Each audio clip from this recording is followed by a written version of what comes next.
Muy buenas noches de jueves, este 6 de febrero 2025. Nos reunimos en el club de lectura del libro Entrega Incondicional del doctor Gary North para concluir la lectura del capítulo 2 dedicada a el hombre. Las dos sesiones anteriores hemos estado leyendo este capítulo 2 y hoy es la tercera y última parte. Y voy a iniciar con la lectura. Los miembros del club, les pido que tomen nota de pues los conceptos que sean de su interés, preguntas que quieran realizar y después de la lectura daremos paso al diálogo, a los comentarios, a analizar y desmenuzar toda la riqueza de este capítulo. Comenzamos. La justificación. Los hombres son escogidos, son también adoptados, o sea que nacen de nuevo, nacen de lo alto. Ellos responden en fe y se arrepienten, pero Dios también los justifica.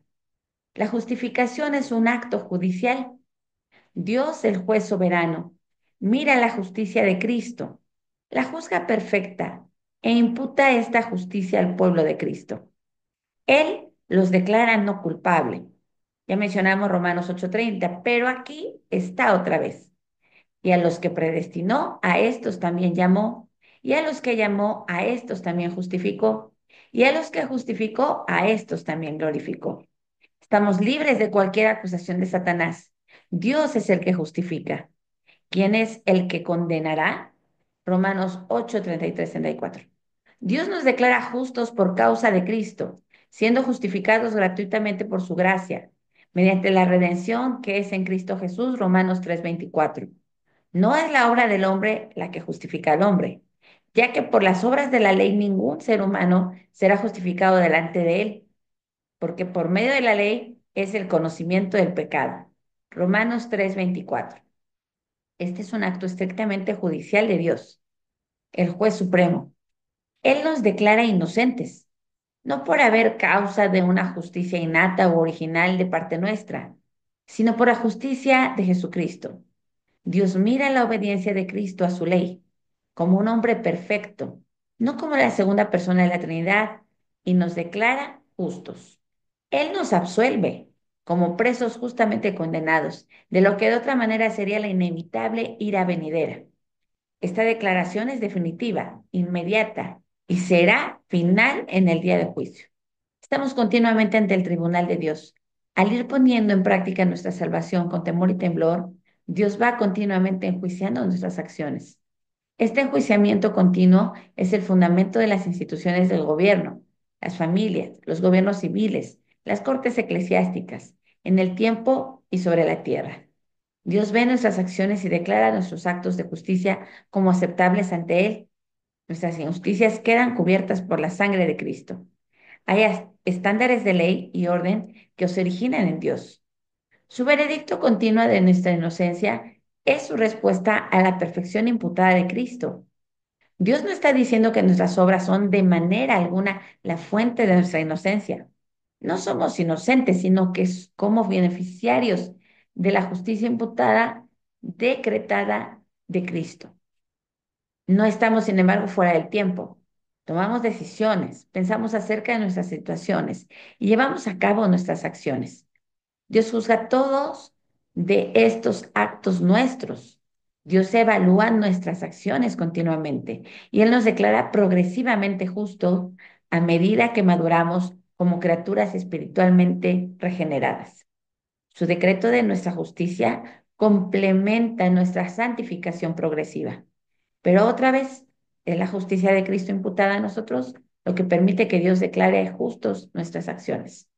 Nuestras obras de justicia son un don de Dios para nosotros, porque somos hechura suya, creados en Cristo Jesús para buenas obras, las cuales Dios preparó de antemano para que anduviésemos en ellas. Efesios 2:10.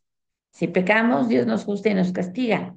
Bienaventurado el hombre a quien tú, corriges y en tu ley lo instruyes.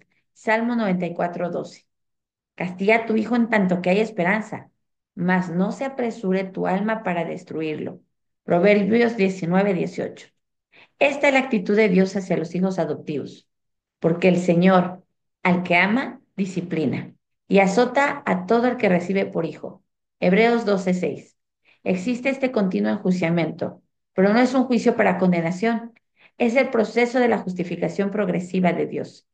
Es un medio de poder de conformidad progresivamente nuestras acciones en el tiempo y sobre la tierra con su justificación definitiva, la cual nos fue anunciada e imputada en el momento de nuestra conversión. El sentido de la historia se reconstituye cuando Dios declara a su pueblo justo en el tiempo, a medida que éste avanza en su madurez espiritual, tanto en lo individual como colectivamente. Estimada Ana, ¿nos puedes ayudar a leer el resumen, de favor? Buenas tardes. Buenas tardes. Vas. Repasemos esta importante pero compleja doctrina de la salvación. Hay tres esferas en la cual el pecado del hombre y la salvación de Dios se realizan: la esfera judicial o legal, la esfera moral y la esfera de dominio. Adán fue creado legalmente sin culpa, moralmente justo y en cuanto a dominio, encargado de la tierra. Cuando se rebeló contra Dios, Adán fue declarado legalmente culpable, pasó a ser moralmente perverso y fue desterrado de Edén y perdió el dominio sobre la tierra. El plan de la salvación, sin embargo, le permitió a Adán adquirir la justificación legal ante el tribunal de Dios, la renovación moral a través de la obra del Espíritu de Dios y la adopción de dominio como hijo y embajador de Dios. La ley de Dios tiene también aplicación en estas tres áreas: jurídica o legalmente. La ley condena a los pecadores, declarándolos culpables. Coloca a los hombres bajo la maldición y la ira de Dios. Jesucristo, el sustituto perfecto de Dios para los pecadores, aunque perfectamente sin pecado él mismo, llevó sobre sí la culpa legal y la ira de la ley.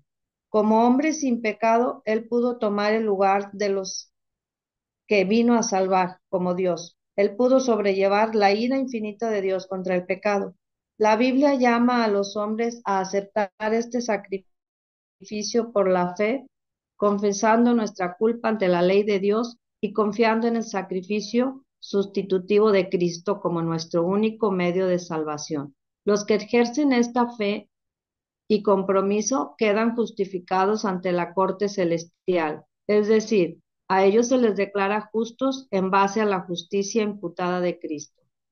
Esto nos lleva al segundo uso de la ley. Moralmente, la ley es la regla fija de justicia de Dios.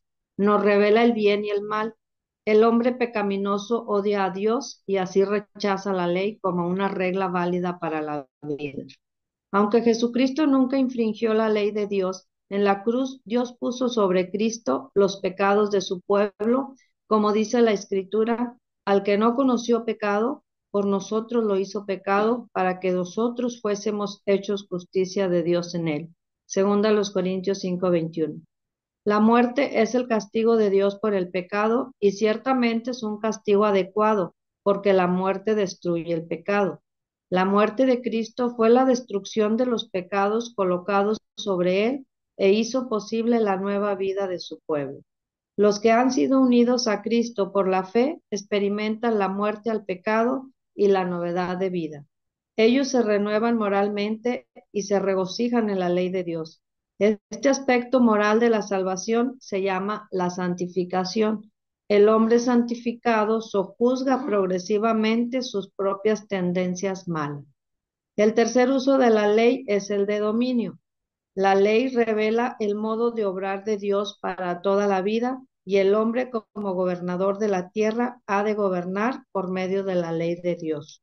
Sin embargo, el hombre en pecado ha perdido el dominio legítimo. La Biblia asocia el dominio con la filialidad, ya que el hijo es el vicerregente del padre en la familia. Adán era el hijo de Dios, según Lucas 3:38.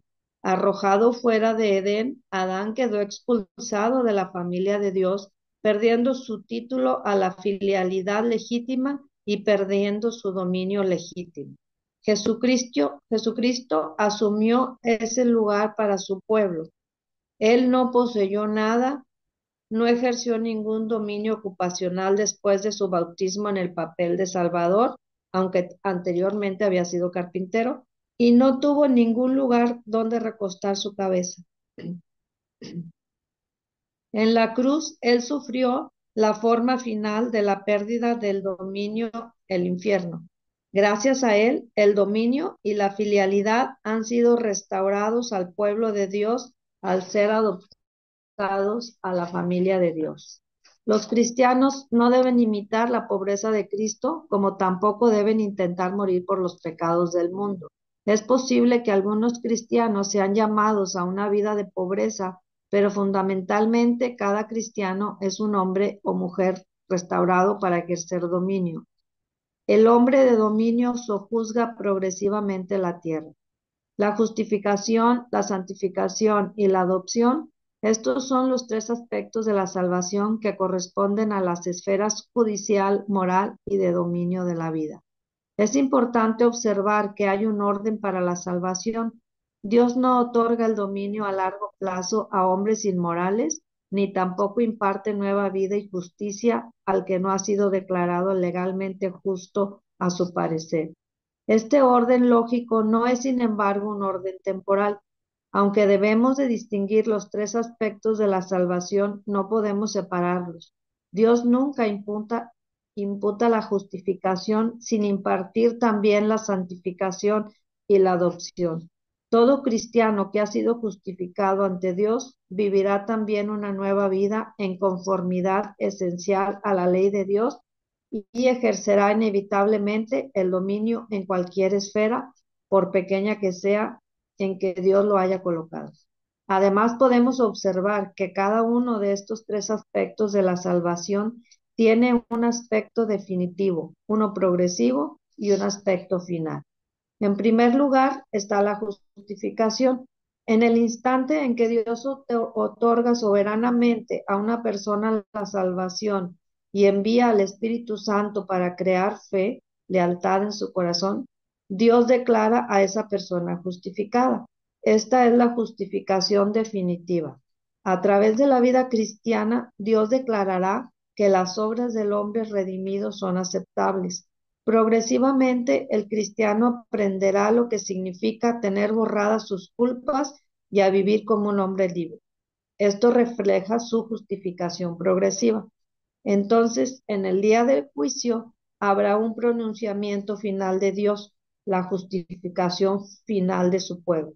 Lo que hay que comprender es que en los tres casos, la fuente de la justificación del hombre redimido es el acto declarativo de Dios, no del hombre.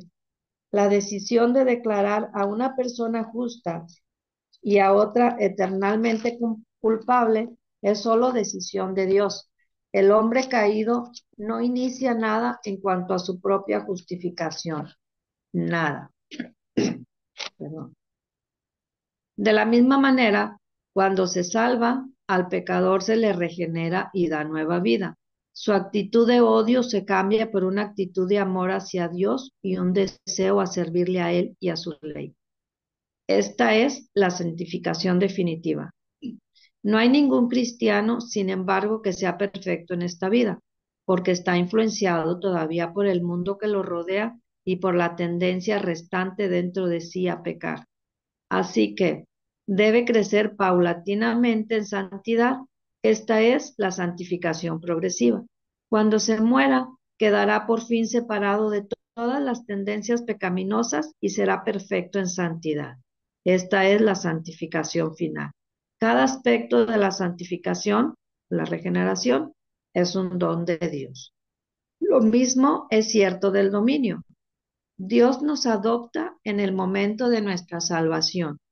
Luego, Él nos da a cada cual nuestro huerto de Edén particular para que lo adornemos y guardemos. A medida que crecemos en gracia en el tiempo y en la tierra, nuestro dominio aumenta. En la resurrección, nuestro dominio queda consumado.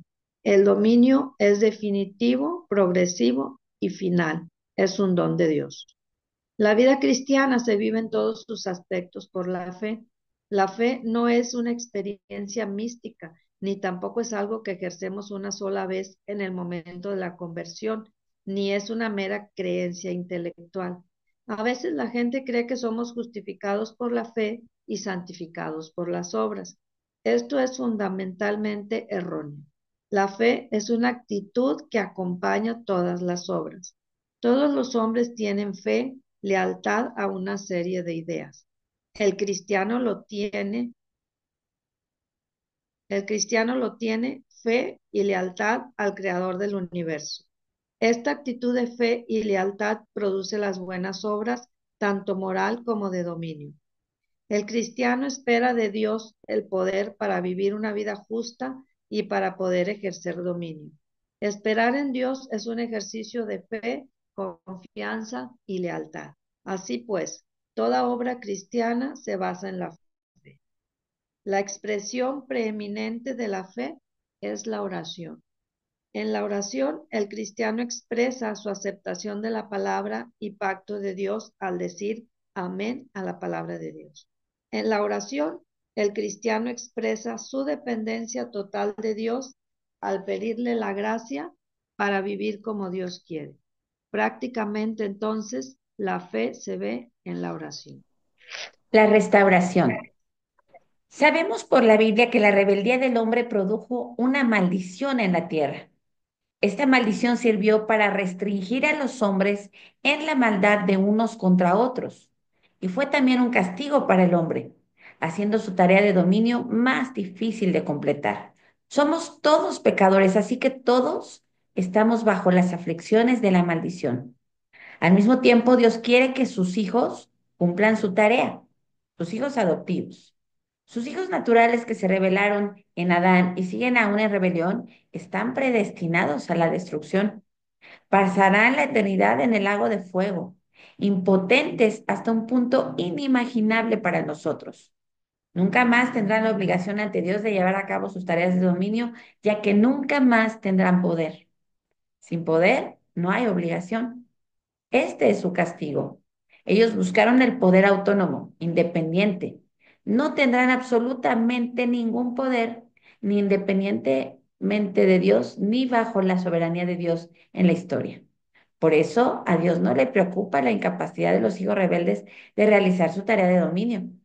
Ellos fallarán y los hijos adoptivos les reemplazarán como la humanidad verdadera, la cual se define como la familia responsable de Dios, encargada de juzgar la tierra para la gloria de Dios. Este proceso de sustitución comienza en la tierra. Como en la actualidad está maldito el suelo por causa de la rebelión del hombre, no habremos de esperar ver la eliminación de la maldición en el futuro, cuando los hijos adoptivos obtengan su herencia de vida eterna sin pecado. Cuando todo el poder les sea quitado a los hijos naturales, nunca más serán una amenaza al resto de los hombres. Esto es lo que enseña la Biblia, porque el anhelo ardiente de la creación es el aguardar la manifestación de los hijos de Dios, porque la creación fue sujetada a vanidad, no por su propia voluntad, sino por causa del que la sujetó en esperanza, porque también la creación misma será libertada de la esclavitud de corrupción, a la libertad gloriosa de los hijos de Dios, porque sabemos que toda la creación gime a una, y a una está con dolores de parto hasta ahora, y no solo ella, sino que también nosotros mismos que tenemos las primicias del Espíritu, nosotros también gemimos dentro de nosotros mismos esperando la adopción, la redención de nuestro cuerpo. Romanos 8, 19 al 23. Ya viene el día de liberación final, liberación de la maldición. Sabemos también que la victoria personal de cada hombre sobre el pecado es una tarea de toda la vida. Pablo dijo a los miembros de la iglesia de Filipos, ocupaos en vuestra salvación con temor y temblor. Filipenses 2, 12b. Ocuparse de la salvación que es suya comunica mejor el significado. No es que se hayan salvado a sí mismos por sus propios esfuerzos, sino que estaban poniendo en práctica los efectos de su fe en el tiempo y sobre la tierra. Así lo hacen todos los hombres en todas las épocas. Están viviendo las consecuencias de su fe, de sus principales compromisos, ya sea para el bien o con el mal. No debiéramos, por lo tanto, esperar una liberación progresiva de la naturaleza antes del día de la liberación final. A medida que los hombres obedientes a Dios ponen en práctica su fe, ¿no ha de mejorar constantemente el mundo que los rodea? Si hay un hombre honesto, esto ayuda a los de su ambiente inmediato y hace que la vida sea más amena.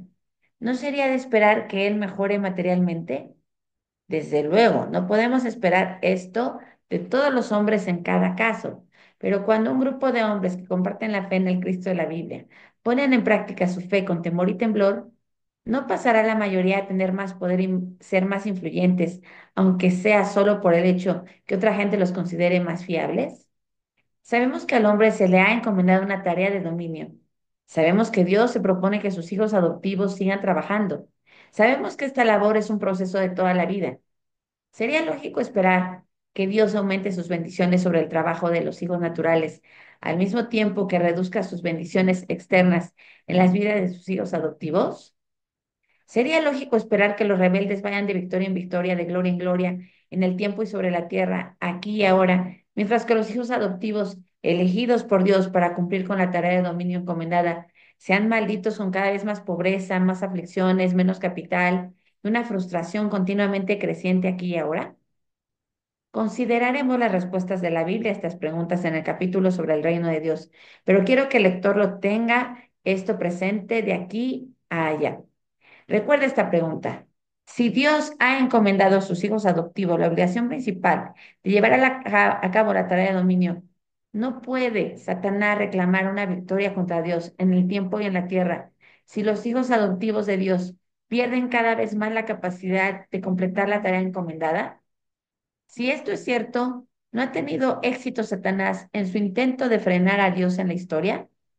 ¿No lo ha reemplazado a Dios sobre la tierra como amo de los que están llevando a cabo la tarea de dominio encomendada, los hijos naturales? En breve, ¿no podrá jactarse Satanás a través de la eternidad que él personalmente contuvo a Dios por lo menos por unos miles de años? ¿Estaría tal afirmación justificada por el hecho que fue su pueblo, no los hijos adoptivos de Dios, quienes llevaron a cabo la tarea de dominio encomendada al hombre en el tiempo y sobre la tierra? En realidad, ¿no habría encerrada la soberanía de Dios detrás de los portales del cielo? ¿No debía haber dicho así la Biblia? ¿Las puertas del cielo prevalecerán? ¿No es el reino de Dios el que está asediado en vez de las puertas del Hades? Mateo 16:18. ¿Enseña la Biblia realmente esto? Vamos a pasar a la conclusión. ¿Alguien que guste leer la conclusión?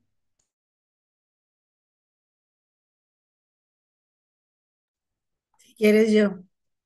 Adelante. El hombre fue hecho de imagen de Dios. Su rebelión contra Dios no le quitó la imagen de Dios, pero la distorsionó. El hombre eligió poner a prueba la palabra de Dios, esperando convertirse en soberano sobre Dios. En cambio, el hombre solo cambió su lealtad. Ahora sirve a Satanás. Él solo puede servir a un amo a la vez y solo hay dos amos posibles. La paternidad universal de Dios se ha convertido en el juicio de Dios sobre uno, el hombre, porque Dios ha desheredado a sus hijos naturales.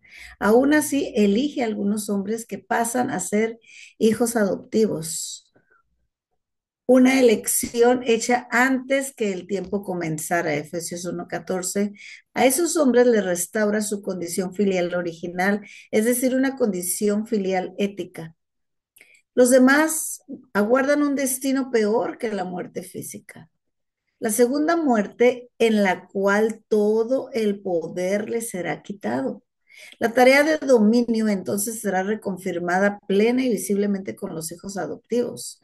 Sin embargo, antes del día del juicio, todos los hijos laboran en la tarea de dominio y la tierra ha sido maldita para hacer que su labor sea más difícil, menos enriquecedora y menos productiva. Si a ver, espérate, menos productiva, si hay, ahí se me fue. Menos productiva si no hay cooperación de parte del prójimo. La restauración de la tierra está garantizada, ya que la restauración ética de la completa condición filial por la adopción regeneradora está también garantizada. ¿Hasta ahí termina? Sí, muchas Sí, gracias. Pues hasta no aquí de queda nada. la lectura de la conclusión. Voy a poner pausa a esta primera parte de la grabación para que continuemos los miembros del club de lectura con el análisis, los comentarios de este cierre del capítulo 2 dedicada al hombre en el libro Entrega Incondicional.